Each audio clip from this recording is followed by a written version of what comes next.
اللهم صل على سيدنا محمد يا رب صل وسلم دائما أبدا۔ السلام علیکم ورحمۃ اللہ وبرکاتہ۔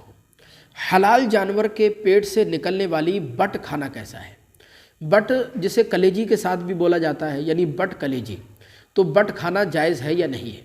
حالانکہ بہت سے لوگ بٹ کھانے کے شوقین ہیں، بہت سے گھروں میں بٹ کھائی جاتی ہے، لیکن اکثر لوگوں کو اس میں کنفیوژن ہے۔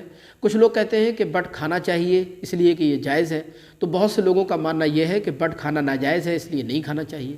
تو اس سلسلے میں صحیح مسئلہ کیا ہے؟ تو دیکھیں، اس کا جواب یہ ہے کہ حلال جانور کی اوجڑی کھانا یہ تو مکروہ اور ناجائز ہے، اس میں کوئی شک شبے کی گنجائش نہیں ہے۔ قرآن عظیم میں ارشاد فرمایا وَيُحَرِّمُ عَلَيْهِمُ الْخَبَائِثَ، وہ تمام گندی چیزیں جن سے سلیم الطبع لوگ گھن کرتے ہوں، نفرت کرتے ہوں، وہ نہیں کھانا چاہیے۔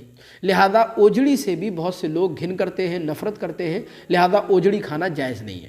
لیکن اوجڑی کے ساتھ اوجڑی سے متصل ایک جھلی ہوتی ہے جسے بٹ کہا جاتا ہے۔ جو لوگ بٹ کھانے کو ناجائز کہتے ہیں، شاید وہ اس لیے کہتے ہوں گے کہ بٹ جو ہے وہ بدن کے گندے حصے کا گوشت ہوتا ہے، اس لیے بٹ نہیں کھانا چاہیے۔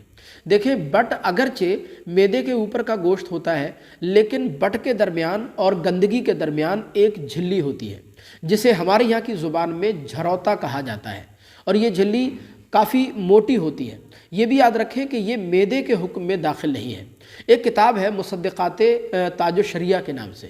مصدقات تاج الشریعہ نامی کتاب میں شارح بخاری علامہ مفتی شریف الحق امجدی علیہ رحمہ کا فتویٰ موجود ہے، اور اس فتوے پر حضور تاج الشریعہ مفتی محمد اختر رضا خان ازہری علیہ الرحمہ کی تصدیق ان الفاظ کے ساتھ موجود ہے کہ بٹ کھانا بلا کسی ادنا کراہت کے جائز ہے، یعنی بٹ کھائی جا سکتی ہے، بٹ کھانے میں کوئی حرج کی بات نہیں ہے۔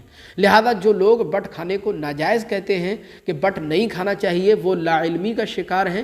ایسا نہیں ہے، بٹ آپ بلا شبہ کھا سکتے ہیں۔ وہ الگ بات ہے کہ اگر آپ کی طبیعت نہیں چاہتی، آپ کا مزاج نہیں لیتا، تو آپ بٹ نہ کھائیں، لیکن شریعت مطہرہ کی طرف سے بٹ کھانے میں کوئی حرج کی بات نہیں ہے۔ مجھے امید ہے یہ مسئلہ سمجھ گئے ہوں گے۔ آپ سے گزارش ہے اس کلپ کو شیئر کیجئے تاکہ دوسرے لوگ بھی اس مسئلے کو سمجھ سکیں۔ السلام علیکم ورحمۃ اللہ۔